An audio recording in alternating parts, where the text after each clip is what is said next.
POV. Hello, Lunch of mga the day, kamamis. fried fish and béarnaise sauce with mashed potatoes. Magluluto na naman tayo ng ating lunch. So for today's lunch, mga kamamis, it's a fish.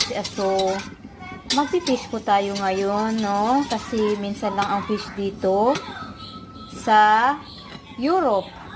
So, ayan mga kamamis, na-ready ko na po. Ito po ang sauce para sa ating fish. Ito po ay béarnaise sauce, mga kamamis. Ayan. Dill po yung nasa ano, no? Dill. Yung leaves na yan. Dried leaves na yan. And ito ang ating fish, mga kamamis. Ang ating isda. Ito-fried pa yan natin. Na-ready ko na lang kasi nagluluto pa po ako ng pang side dish. Ang ating side dish dyan is carrots. Niluto ko muna, no? Binwild ko muna.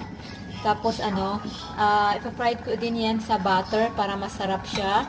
Tapos, ang ating side dish, ating isda, ayan, ang ating potatoes. Gawin kong mashed potatoes kasi masarap ang mashed potatoes.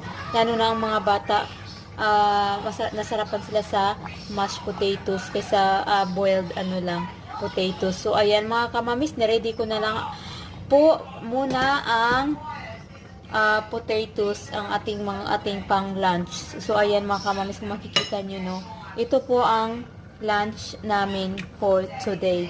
So yan lang po mga kamamis, share ko lang po sa inyo ang aking kunting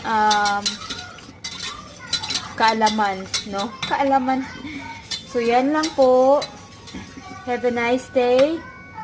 And, thank you for watching for our videos, no? So, ayan. And, just continue lang po para po ay ganahan po yung kamamis yung mag-upload pa more ng videos. So, yan lang po. Babush!